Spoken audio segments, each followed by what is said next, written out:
game-changing discussions on the big ideas that shape our thinking. This is One2One.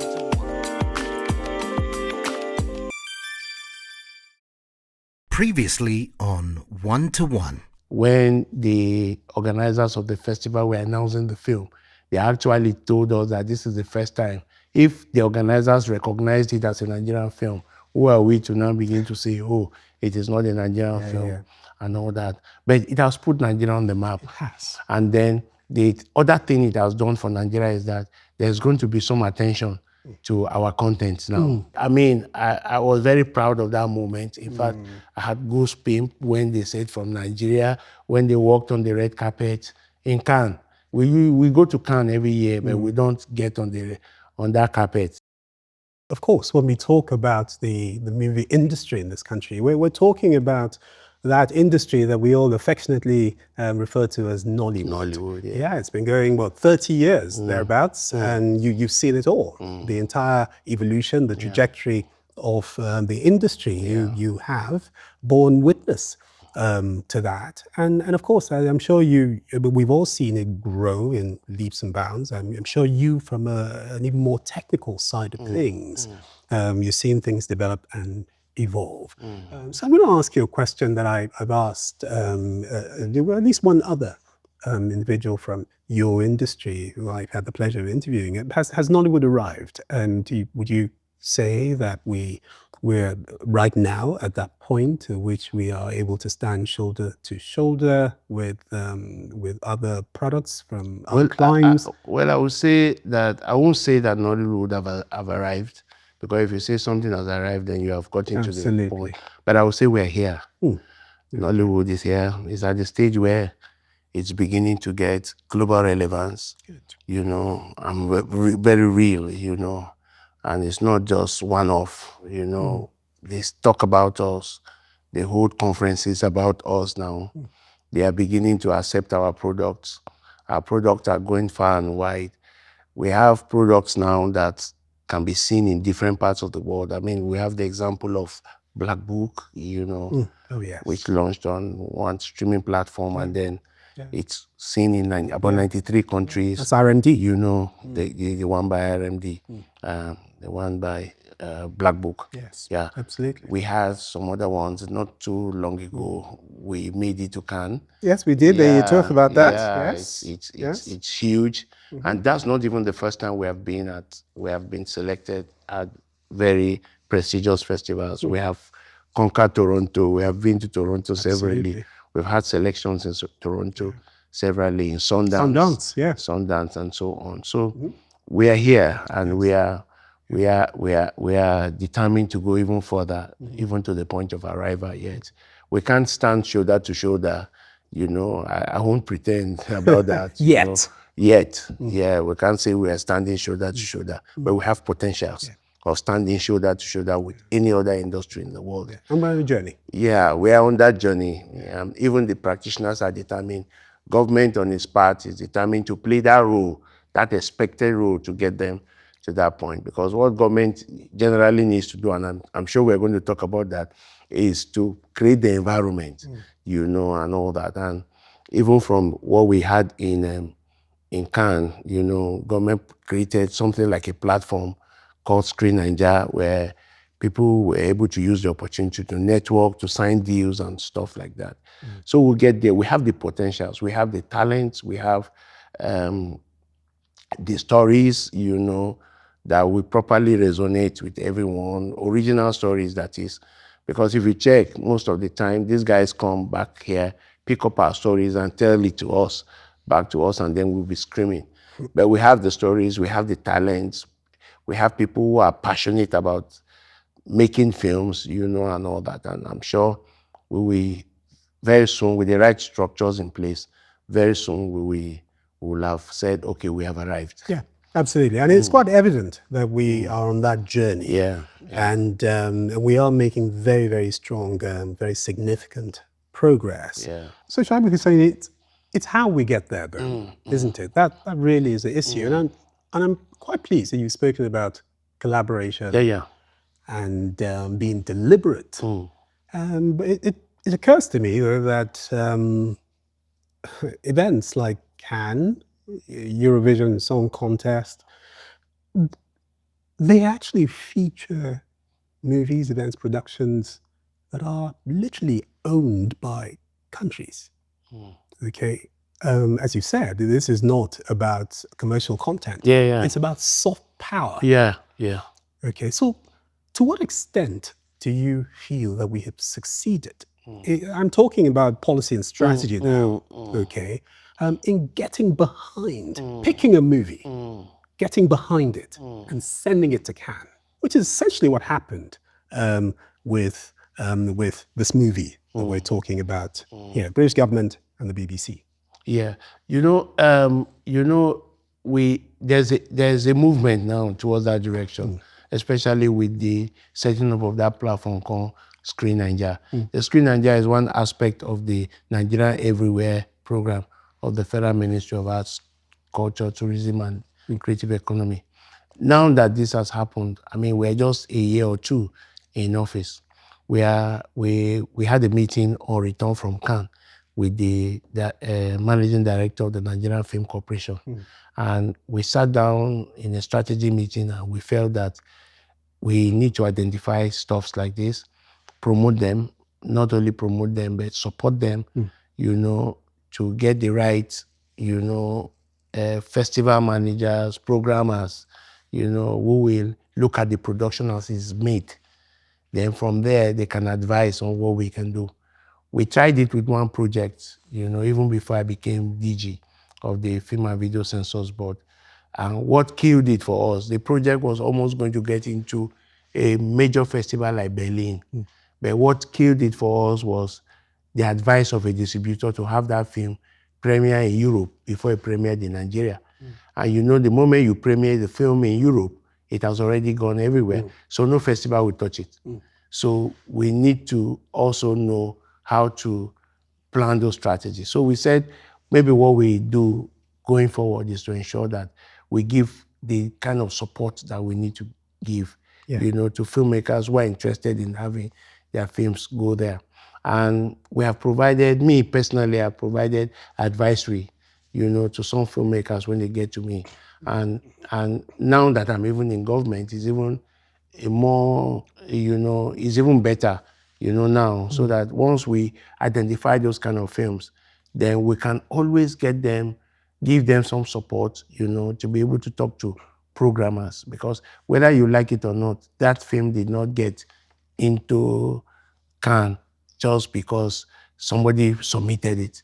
We had programmers who identified the film, who saw the potential of the film, and said, okay, this film can go. So we are hoping that we have that kind of using the Screen Nigeria platform, we'll be able to support projects, of this magnitude, so that these projects can actually get into those big time festivals. And then we also support with the promotion of the festival. The Nigerian Film Corporation, for instance, this year supported the screening of a film in Cannes, but it wasn't part of the Cannes selection. But they supported it. And why did they do that? So that they can find marketers, they can find international distribution and sell for it. That's the much that government can really do. Create those kind of environment, for you to now pick it up from there. So if after that screening in Cannes, they find a distributor, it will be the responsibility of the international distributor to begin to see how this film goes, you take the film around the international circuit and all that. So we're ready to provide those platforms. And then our distribution conference too that we're having in November will bring some of these programmers into the country. And then they'll have some kind of clinic with our filmmakers to let them know the kind of films that are there. I know some filmmakers will say, oh, festival is not our thing. Our thing is to make money. But man, what a mention in Cannes can do to your career, you can't imagine it. Like the guys, they got a special mention, special jury mention for their uncertain regard. So that means their names have entered into the books. And if they have another work that they have to submit tomorrow, somebody will look at it critically and then say, okay. Absolutely. So Dr. Husseini, you're a man who has worn and still wears many hats. You're a former member, for example, of the Nigerian Official Selection Committee for the Oscars. I'd like to talk about movies that have made it to the Oscars or gotten close to making it to the Oscars. So the best foreign language film category, the Oscars, for example. The last time a film from the African continent reached the final shortlist for an Academy Award in this category was, I believe, Abdurrahman Sissako, yes. for Timbuktu. Timbuktu, yeah. And that was in 2015. The last and only time the continent actually won the Oscar was 20 years ago. There's a movie called Tsotsi. South Africa. South Africa, absolutely. It was a South African submission. So what, in your opinion, stands between us, I mean the Nigerian film industry, and that final step to be nominated for and even winning this long-awaited, coveted prize of the Academy Award? What needs to happen, in your view? We need to be, I will still use this term, we need to be deliberate. You don't just enter these competitions. So Tosi that won or Timbuktu that won, that got to that level that they did, there were films that were made for that. You didn't just make a film, exploit it commercially, and then you now pick it up and say, okay, because they're asking for best foreign language and the movie is in Igala, you know, you are just going to put it in. There are other factors, there are technical factors that are involved, you know. Even to get the film to pass the technical stage is an issue, not to talk of now getting it to a level where people will look at it and then they will select it to make nomination. So we have to be deliberate. If a movie wants to get into, I said it earlier that if a movie wants to get into the selection for best international feature, yeah, the movie has to start to work. You have to start the work now. Look at the level of the language that you use, because you know there's a ratio of foreign language that has to be used against English. So if you want to make it totally the language, you know what to do. You know what to do with the transcription. You know what to do with the sound that you need. It's not your conventional sound. The thing is that once you submit, you start the technical race. Once it gets past the technical race, then the issue of promotion, the issue of lobbying now comes in. And that's where those two countries got it right, you know, because it has passed that stage. Then the countries now came behind it, especially South Africa. South Africa came behind that film. You know, I remember at that time I was in LA or so, and I saw that I got a pack, you know, when I went to a cinema to watch the film, because it has to be exhibited theatrically, internationally, for it to be able to get some members of the jury to watch the film. Because if you want them to just sit down and receive the pack that comes from the organizers of Oscars, sometimes some of those films don't get seen by those people. So you have to be deliberate about the promotion, about getting people to go to the theater, and these things cost a lot of money. It's the politics of the award. The politics of the award. You have to be involved in the politics of the award. And what I want to assure is that if we have a film that passes through the technical stage of the film, I'm very sure that the Nigerian Film Corporation will put their weight behind it. I'm calling the Nigerian Film Corporation because their job actually is to, they're a developmental agency, they're a growth agency, they're an agency that is supposed to promote our films. We too, we can support, you know, promotion of films too, because it all brings glory to the country. So we have to be deliberate about the filmmaking. And I'm sure that because we want our name everywhere, you know, we will do the politics when we get to that bridge. And I know we have a minister who wants Nigeria to be everywhere. So because of that, if we have a film that has passed through the technical stage and it's aiming to be nominated for the Oscars and then even eventually win, we push our weight behind it and support it and really play the politics. So for us in the last couple of years, it may not, we didn't get to the stage where we would talk about politics of the award. We just got knocked off mostly at the technicalities. Yeah. So Dr. Husseini. Yes. Schindler's List, 12 Years a Slave. You can tell where I'm going with this, can't you? Apocalypse Now, Timbuktu, All the President's Men, Do the Right Thing, Oppenheimer. These are movies, very successful, huge critical acclaim, have dealt with very tough and in some cases quite harrowing, traumatic subject matter. These movies have taken a raw, very honest, unflinching assessment of society. Okay? And they require society to take a long, hard look at itself and to examine the consequences of past, present, and even future actions. I'd like to hear from you what you feel, okay, as a regulator, but actually, most importantly, as a film critic, about the growth and development of our societal values and what you feel film, movie making, what sort of role you feel it has to play in acting as a witness, a window, an umpire, if you like, and the responsibility it has to deal with these issues in a very critical manner. Okay, thank you so much. You see, beyond the entertainment value that we get from films, the other thing that they do is they remind us of our past, they educate us, they inform us, and so on. Some of these films that you have mentioned were more about our past, about our values and all those stuff. Films have a lot to do, but where you have the issue is the choices that the producers or the directors make in the kind of narrative that they tell and how they tell this narrative. I'm sure you are asking because you feel that some of these things may come under our long knife. Some films usually come under our long knife, and they do because we feel that societies are different. What can be permissible, for instance, in the US may not be permissible here. Look at a film like Passion of the Christ. It's one of the most graphic films and most censored films. In some territories, they didn't allow it to show.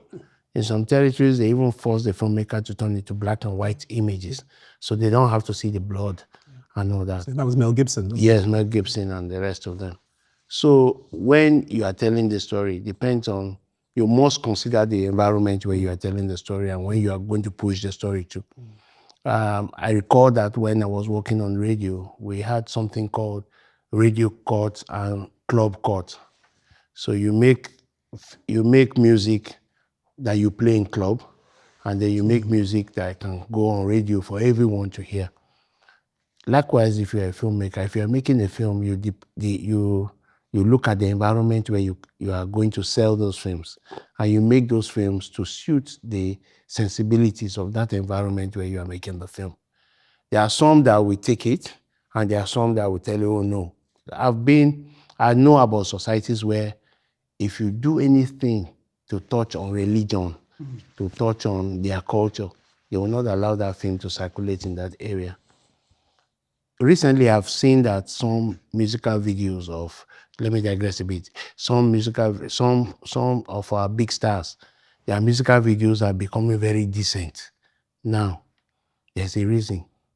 There are some territories where their musical videos cannot be seen. I was in Cyprus not too long ago, and I wanted to see the video of one artist that just came out. The artist is notorious for commodifying women in the film, smoking. They will display drinks, like very hard drinks on the table and all that. We won't say who that is. Oh, well, we will not try so that the person does not, So I was in Cyprus. I wanted to watch the video. And they told me, I tried everything. They told me that this video cannot be seen because it goes against our, songs. There's a way they describe it, restricted in this zone. That's what they told me. And that's because you were objectifying women, you were smoking everywhere, everybody. There were about 7 people in one room singing. They were all smoking. And it's not just the ordinary smoke or whatever they call it and all that. So they stopped that. So what I'm saying is that if you're producing content, if you're a content creator for this environment, and you know that there are certain things that you cannot express, there are several ways that you can say those things subtly, and then it will pass. But if you now come and say, oh, you want to say it the way it should happen, the way the story was told in 1994 or in 1940, and then you want to bring it and slap it on the audience, you are going to have issues. You're really going to have, because to manage sensibilities here is something else. I remember a film not too long ago, just behind the scene, pictures of that film came out. And the behind the scene was that some people were dressed in a particular costume meant for a particular religion. And they were going to use it to rob in a bank. And everybody started calling me, just behind the scene, not the film itself. And then when we reached out to the producer and we found out that actually they were going to use those costumes to commit that act, we just reached out to the producers and we told them that Nigeria is so sensitive, a country for you to make this. If you put this out in the US or in Europe, it may just pass. But here, I'm afraid it will not pass because they will almost burn down this country with this narrative that you are trying to push. They saw reason and then they decided to go the other way around with it and all that. But you see, if you now say, oh, let's tell the story, because they were trying to tell me that that was a true life story. It happened sometimes in the 80s and all that. But you can't just tell the stories the way they are. In other societies, they can pass. But here, you have to find a way to tell that same story you are telling, but making sure that you are not abusing the sensibilities of people, making sure that you are not causing social harm to a people. So I'd like to talk to you a little bit as an individual who has had a long history as a journalist, a film critic, a creative, and you've also had a very long history and association with, as a member of the jury board of the African Movie Academy Awards, which of course is one of the most prestigious award ceremonies in the motion picture industry in Africa. The founder, of course, of that movement, of the AMAA, Peace Anyam Osigwe, very sadly passed away in January of 2023. I'd like to talk to you a little bit, or I'd like you to talk to me a bit about her legacy. What was she like? And what would you say she has actually bequeathed to the Nigerian and African film industry? And more to the point, how are we going about immortalizing this legacy in some way? Peace. Peace is one person that I really don't want to talk about in the past, because I still believe that even 2 days down the line that she's still around somewhere, maybe not physically, but looking down at us and saying, okay, you're doing right, okay, you're not doing well. Peace was one person that I felt that should be even around when this appointment was made, because I'm sure she will be saying, maybe all you have put into the industry has eventually paid off for you. But Peace was huge. She was huge. She was passionate about this. She started very early as a filmmaker, even though she studied law. But she put everything into it and got to a point where she felt that, there was no recognition for African filmmakers. There was no recognition for Nigerian filmmakers. That we should set up a reward system where annually we'll gather both filmmakers in the continent and those in the diaspora, and we'll reward ourselves and we'll treat ourselves and thank ourselves for the work that we do. And she set up this African Movie Academy Awards. I didn't join until about the 3rd edition. And when I got into the 3rd edition, I started off as in the selection committee, became the chairman. And annually, we hosted one of the most prestigious awards that you have in the continent. We have had wonderful films, beautiful films. And so simply put, that award scheme that she founded, will be one of those things that they will forever remember her for. And one of the ways that we have used to immortalize her, especially at the level of the National Film and Video Censors Board, is that we have named our annual digital conference after her. The 4th edition that I held last year was where we unveiled the logo and named the national. It used to be just NFVCB Digital Regulatory Conference, but we now named it Peace IMO Sigwe Digital Content Regulatory Conference. It holds every November and all that. So that's one step.